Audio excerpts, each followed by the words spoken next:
Okay, you're ready to go. Okay, now it's okay. So the idea is to share with you a kind of social philately I started a few years because I'm normally studying postal history of Hungary or stamps, philately, etc. But when you're doing postal history in Hungary, you are several times crossing on letters, on especially Andreas Saxlehner, as an address or as a sender of material. So I said, okay, it could be interesting from a social philatelic point of view to deep dive a little bit. And what I tried to do modestly with a few letters, etc., and I put it together in order to share that. So it's just, but you have it in the PDF, and we will not go through, just a kind of curriculum vitae, so that you know me a little bit better from a philatelic point of view. So I would like to start with the first piece, and that's, in fact, it's a piece who was the starting point of this small collection I made, because I crossed this letter in an small lot, and I said, okay, Saxlehner, maybe there are different other names and so on. And then I made a small research, and I found out that it is really the first, let's say, first starting point of their business, because the Saxlehner brothers, they started to be fabric merchant in Pest, and this letter is from the 14th of the 19th century, going to Pest to the brothers Saxlehner. Unfortunately, as no sender, etc., and it's very banal content. What is interesting is when we look, that's fabric merchant. When we look on the next letter, a little bit later, we have also addressed, and this time to Andreas Saxlehner, a letter also to Pest, but Pest is at this moment a very big town, and having only Andreas Saxlehner Pest was a little bit surprising me, because for me it's means that they were known in the town, and maybe they had a bigger business than expected as this merchant they have. So, and in parallel, during the period when the letter was sent in the 16th of the 19th century, Saxlehner bought the land where he started his water business. So the story I read was that he has a client. He had a client, and this client complains about the very bitter water on the land he had, and he made analysis, and he bought this land. And I don't know if it's a story or if it's a reality, but the story says that he paid it 4 times the value of the land.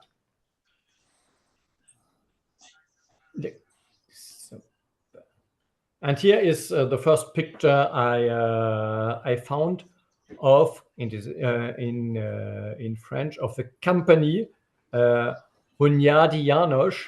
And so it seems to be not a small business, but if you look, there's a house, and it's really a named company. It is not a house of somebody, etc. So that was, it seems to be the beginning of its activity.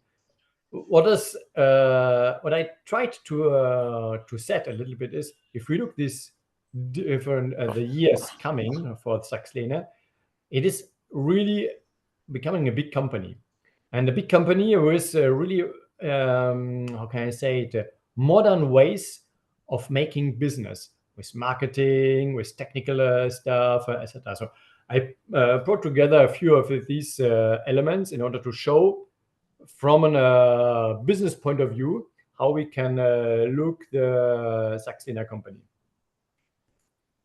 First, from a marketing point of view, And a very good choice he made is a unique bottle, not only from the labeling point of view, but what we can see here on the picture, even in the glass, the name was visible and clearly identified. And that's different from other bottles in the period when we look from the water business, what was existing. Then when we look on the other aspects of the marketing, he took a name which was speaking to everybody in Hungary, with Hunyadi. And with this name, he had a solid base for making his publicity, getting a renowned name that people remember every time, especially in Hungary.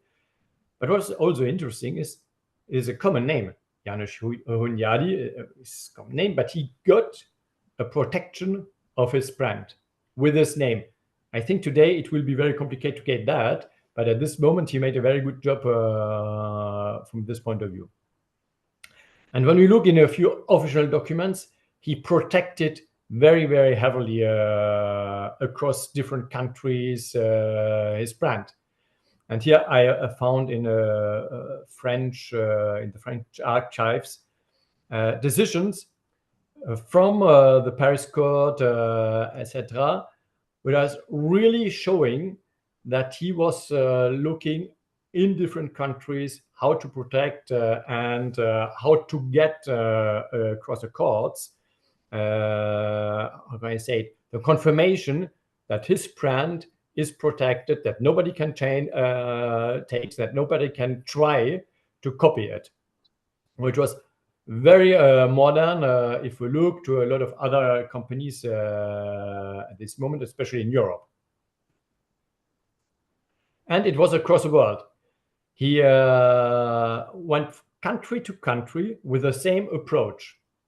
He had his packaging, he took his packaging, his name, and he protected the brand officially in the different instances. What you can see here, for example, is the registering in 1897.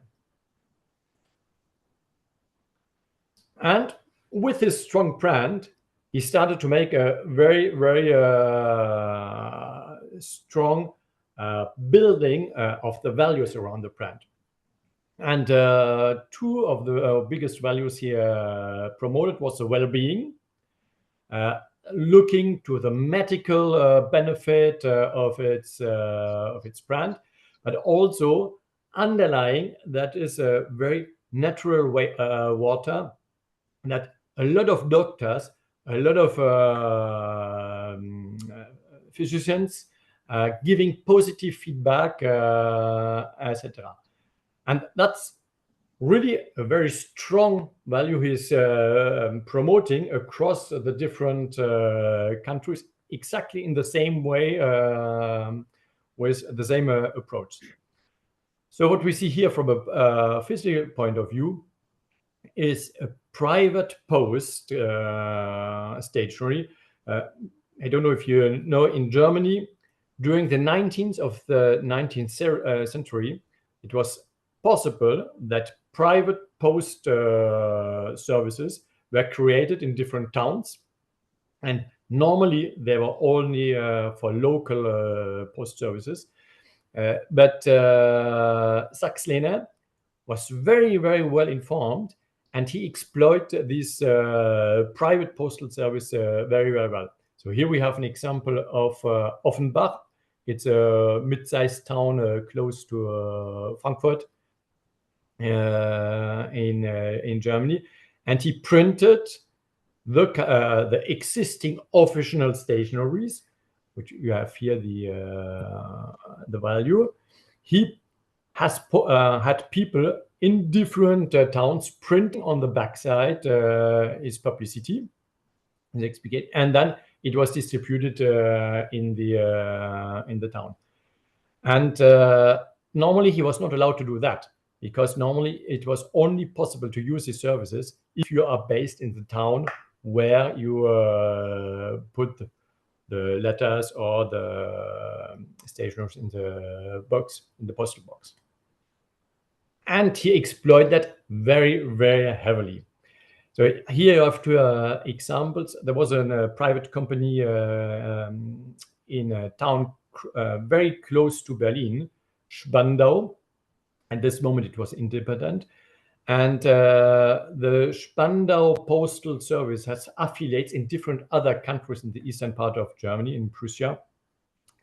And he took this service for making the mailings, the direct addressed mailings to his prospective clients.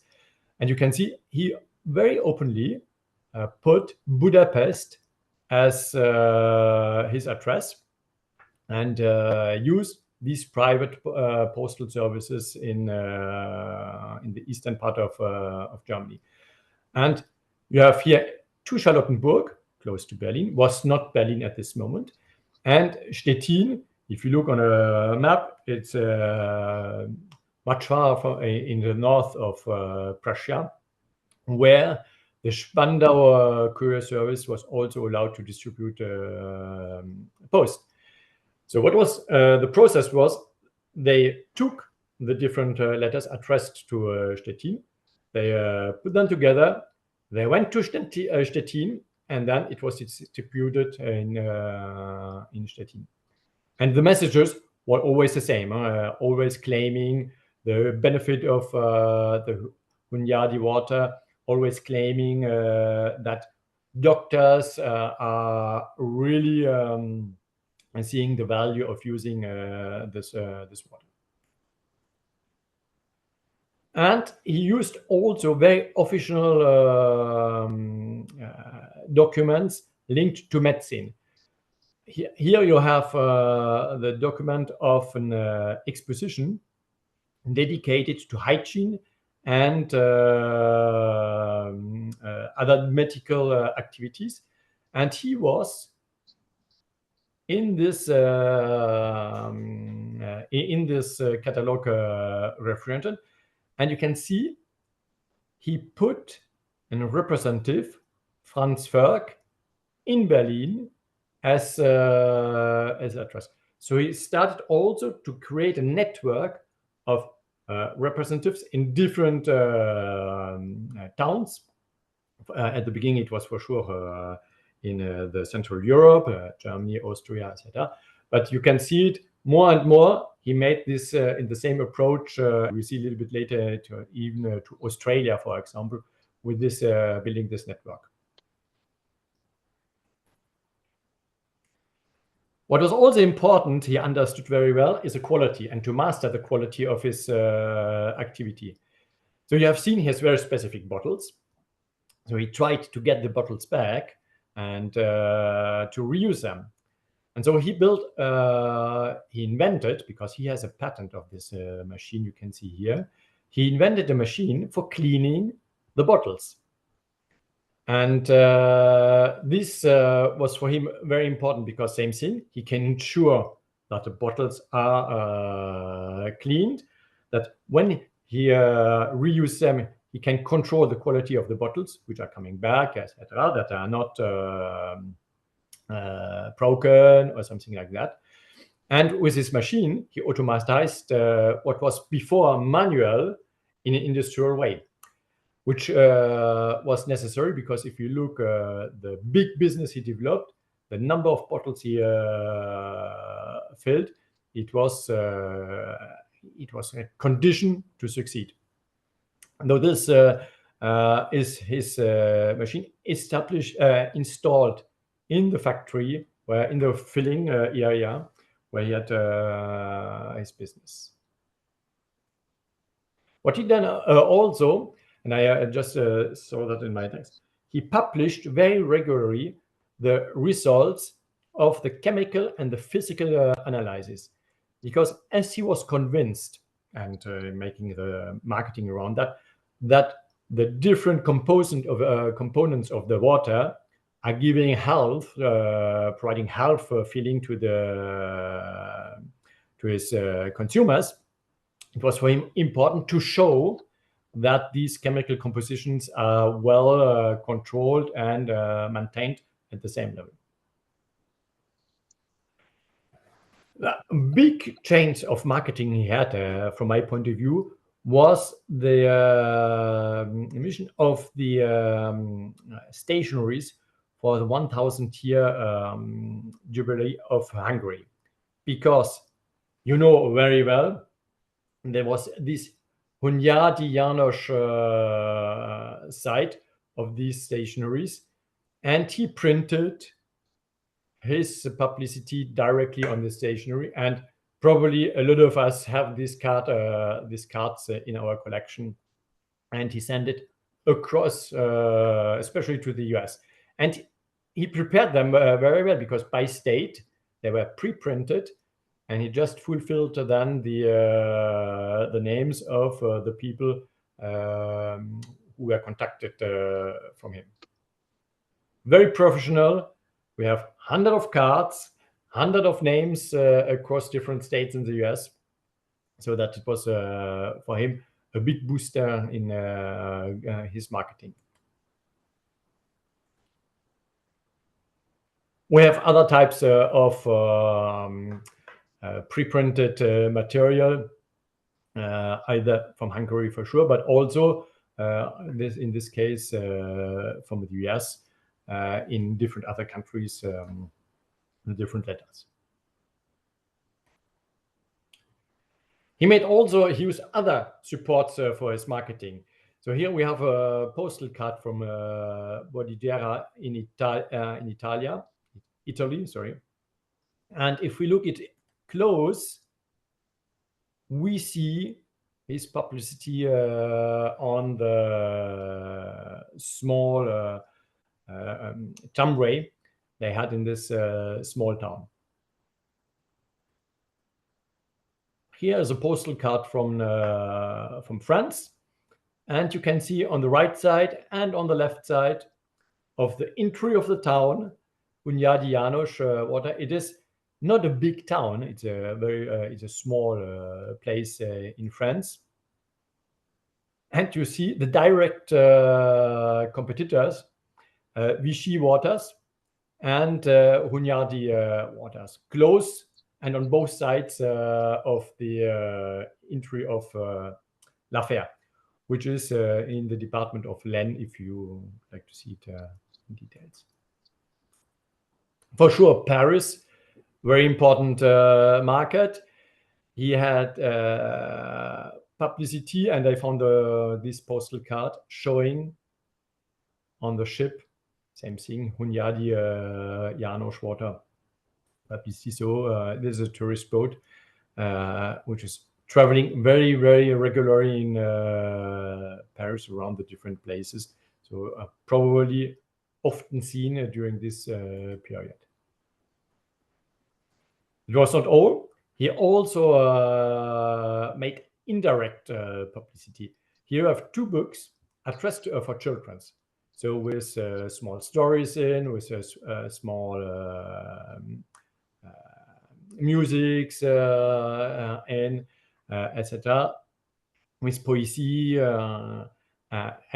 really two editions. I don't know how many editions he made, but it's only for children.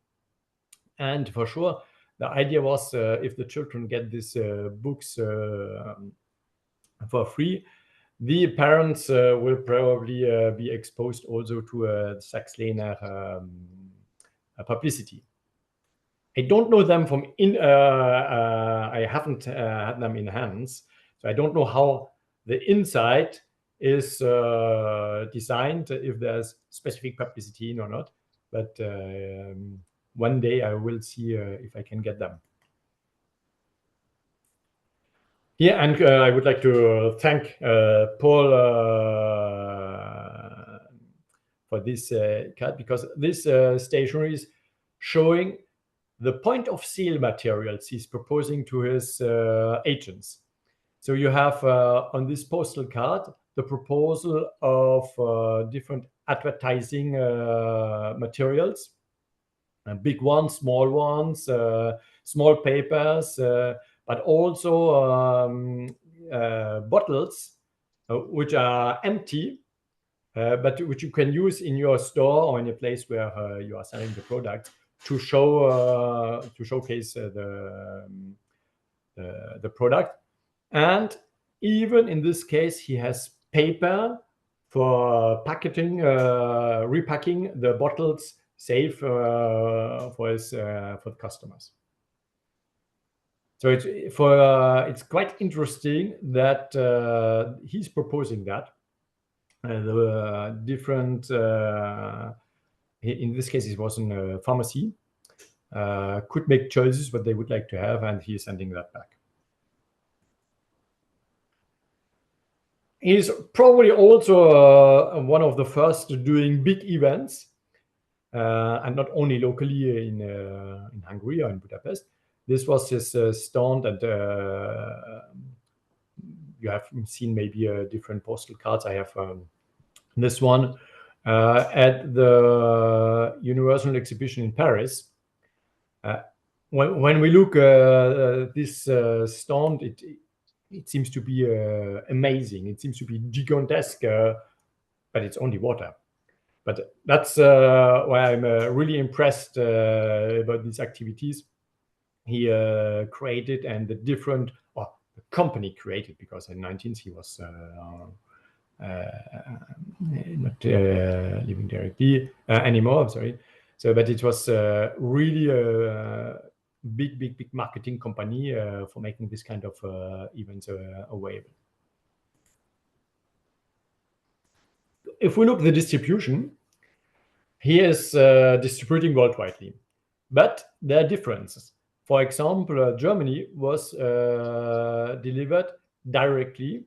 There was different point of sales addressed directly to the Saxlehner company, their needs, and they were delivered directly. So here in this case, we have the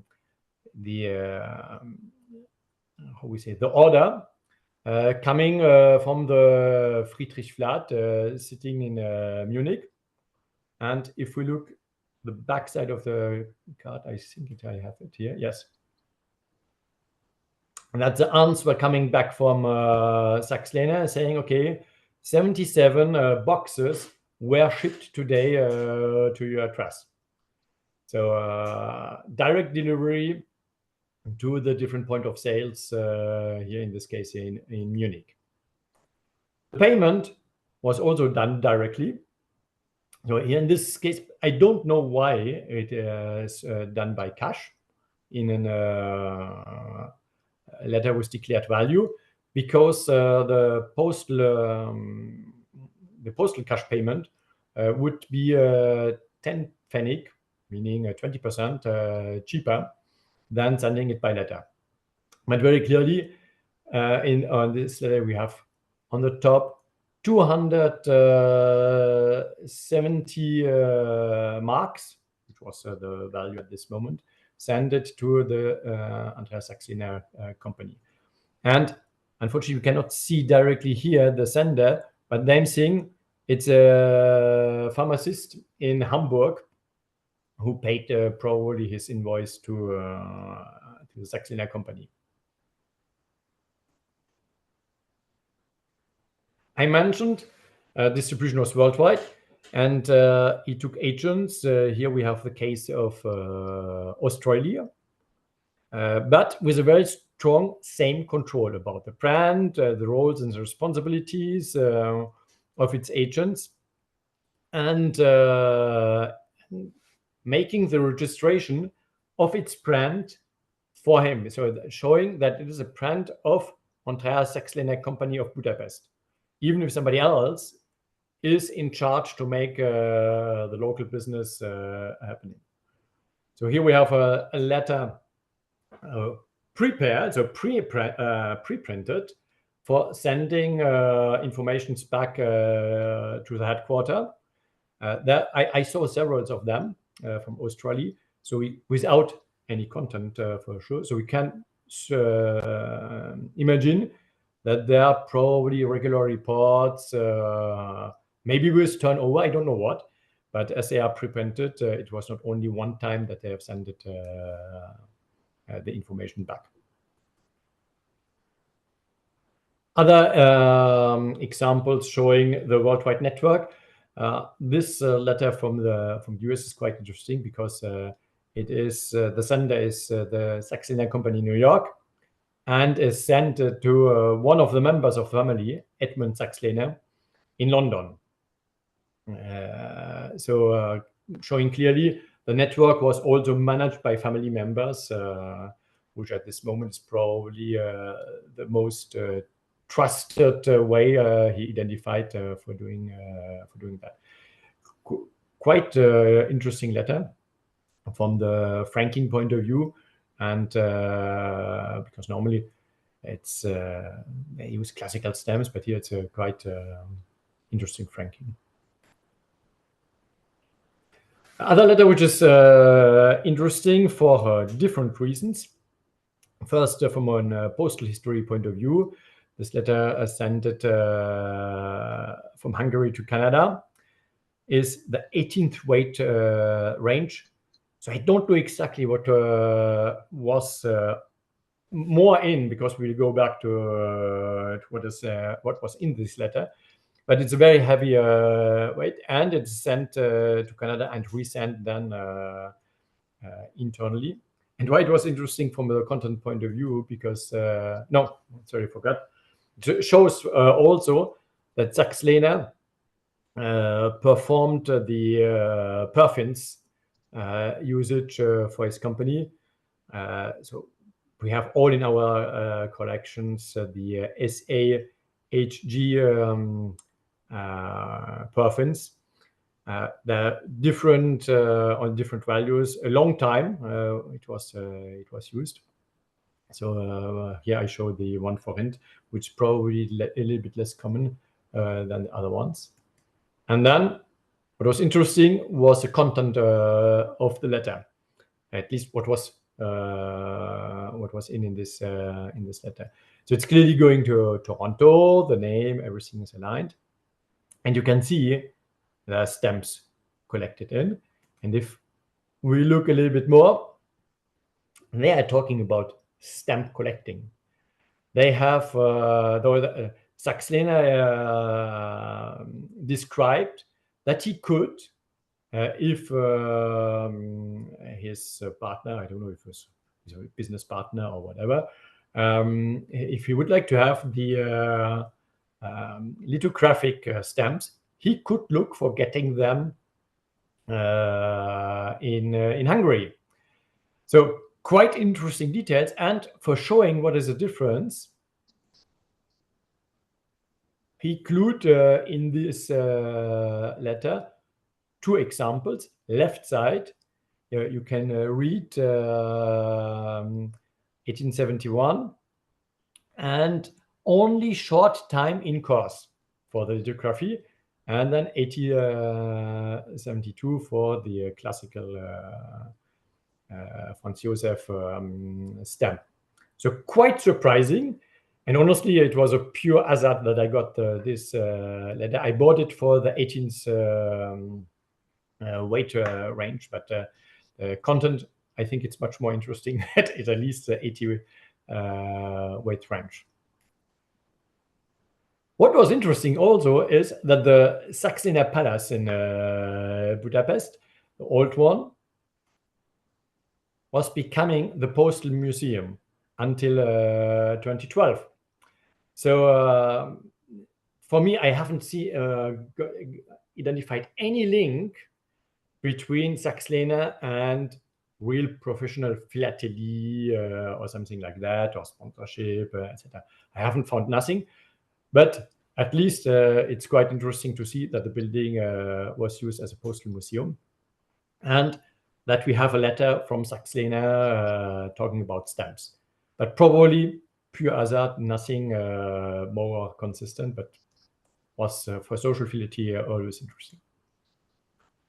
So that's what I had prepared a little bit. So I will see if I can come back to the presentation. So I hope you have questions. Yes. Chaba. Thank you for a very informative presentation. I think that in discussing the bitter waters, there's very little mention of the medicinal quality. That's why, and you know, all of his advertising was directed to doctors. So why were doctors recommending the waters? And you know, I think it's because of the natural laxative effect. Do you agree? Yeah. It's mentioned in a few documents here. You're absolutely right. So the point is, I think it's a very interesting discussion. Knowing had he started to think that with these consequences of the usage of his water, it is better to go to the doctors and say, okay, it's like a medicament, so that he could make even more business around, or it is for avoiding that consumers are complaining about the effects of the water. So, but I don't know. Well, actually, I have a piece of advertising cut out from around the turn of the century. Some are buried in my collections. And I think that advertising alludes to this fact that it's if you take a glass of this water in the morning, then you're okay for the rest of the day. Yeah. On a more serious note, I don't remember exactly when Andreas died. It was something like 1790.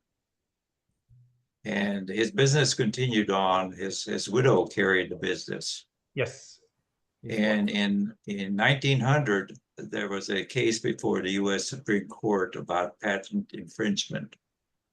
Now, if Alan wants to make me a co-host, I could put the document on screen, and we could all, you know, spin like crazy trying to read the legal language. I will be happy to do that, Chaba. You are now co-host.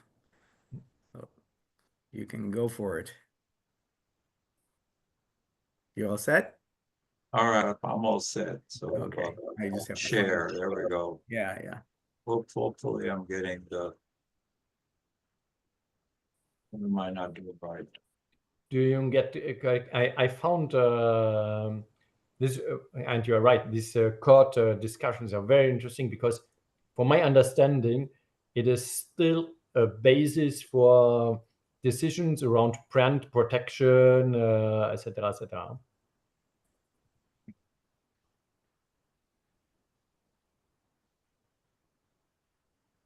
Okay. I'm trying to share, but I'm not getting the right thing here. I've got a Word document. Now, how do I get that to show up on the screen, Alan? Go to the bottom and it should, where you share, you should be able to share. Yeah, okay, I've done that. And then pick the document. Pick the document. Well, that's where my problem is. Did you have it open in Word, right? Yeah, I have it open in Word. It should show you. I know it's not. Huh. Well, anyway, I'll just read it. It's Go ahead. called Saxlehner versus Nielsen, and it was submitted and decided upon in 1900.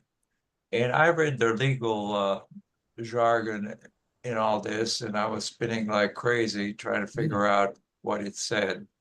But basically, another water company infringed on the elements of what Saxlehner was marketing. But the court decided that his use of the bottle and the label and all the markings were proprietary, but the name Hunyadi was not. So there were a lot of these imitators that made Hunyadi Bajaj, Hunyadi Janos, Hunyadi Adam, you know, waters playing off the name Hunyadi. So they thought that, you know, the patents that the Saxlehner got in Hungary didn't got to the point where Hunyadi was a common noun and was not patentable. So it was kind of a split decision that he still had the right to market the water in the bottle, the shape of the bottle, but he was not entitled to use, or I would say that other people were entitled to use the proper name Hunyadi. But not Hunyadi Janos, but Hunyadi Adam, etc. So that was an interesting thing. It's made it all the way to the U.S. Supreme Court. Well, Yeah. So that's my 2 cents worth. If you like, I think I have somewhere the link, the internet link where a website is describing that. I can share if I find it in my. Well, like I said, I've got the document, but I can't seem to share it with you guys. Well, Csaba, if you want to send it to me and Martin too, if you have any links, I'll send out the recording probably middle of next week, so I can include some of the documents. Might be interesting for everybody. Okay, very good. So you can just I have seen also a few other letters, but I don't have them in my collection. From bottle machine producers and engineers. For example, there was one in Colombia to Budapest after the First World War. So with still Saxlehner existing and still close to the business of water bottling. It's quite interesting, but I didn't get that letter it was 1921 or 22, something like that, I think. Well, the other thing is, his pallets in Budapest was on Andrassy Street, which is the Champs-Élysées of Budapest. Yeah. So he was very successful at this business and he made a lot of money. Yeah, absolutely. So I have also the link. I have to check it, where the value of its heritage is described, I think. So it was a huge amount when he passed away, which was in the heritage. So it's, Do you have any idea as to when the company dissolved? Did World War I have any effect on it? it was existing after the World War One. I think it was stopped in the. It was even existing until the end of the World War II as a small company, but I can check because I made a few years more research on that, so I have to check before saying something which is maybe not. Sure, exact. World War I had an effect on his marketing Yes, ability yes. and his distribution. Yeah, because the company was assumed as coming from a country which was linked to Germany, so they had a lot of battles to keep the brand equity and getting because they had buildings in different countries, so they lost a part of them.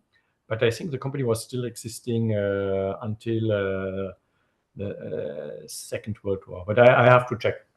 I made a few research a few years ago around that to understand a little bit better.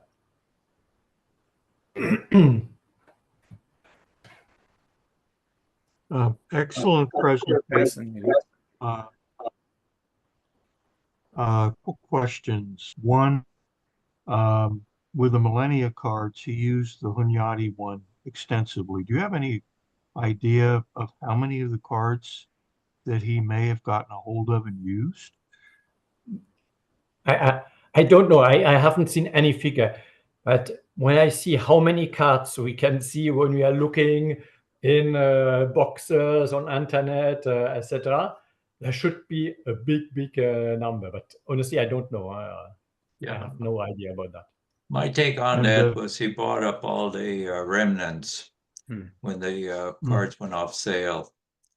And I don't run across many cards used commercially that he didn't use. In other words, private individuals didn't have access to those cards because he bought them up from the postal distribution. But one point is interesting. I never saw a five kreuzer card.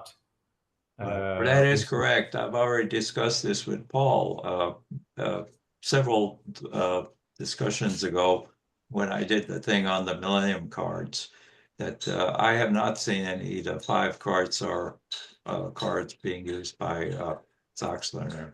Yeah. But You agree, Paul? Never. there's- I've never seen one. No. And neither have I. There was a huge difference in the printing quantity between the 2 and the 5. But it would have been easy for him to use it because he was sending most of them abroad. Mhm. Road, yeah. But he didn't think of that practicality, or maybe he didn't have access to the 5 cards out. And my second question is, what are the most unusual destinations you uncovered for mail that he sent? From what I have, what was sent out,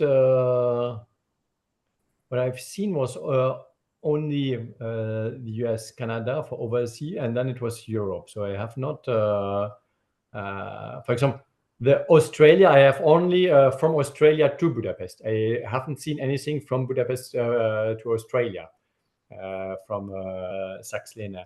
So it's Europe and but mostly then if we look at the stationaries, is the US.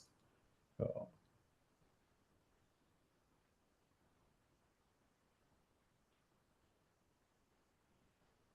Thank you. but then there's something interesting, but I'm not a specialist about, but it will come. You have in the household of Saxlehner, Lajos Richter, who was in. So there's probably no link between the business of Saxlehner and it, but same thing. He has sent across the world a lot of stationaries, etc., etc. And he was in the household of. He was close to the household of Saxlehner.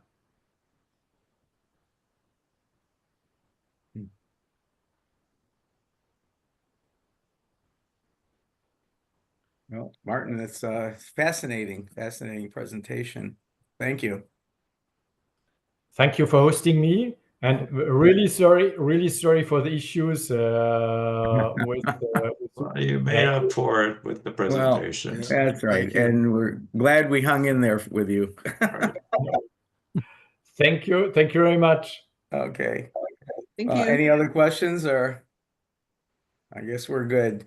Next month we'll be hearing from Marianne on branch post offices, so it should be a very interesting presentation.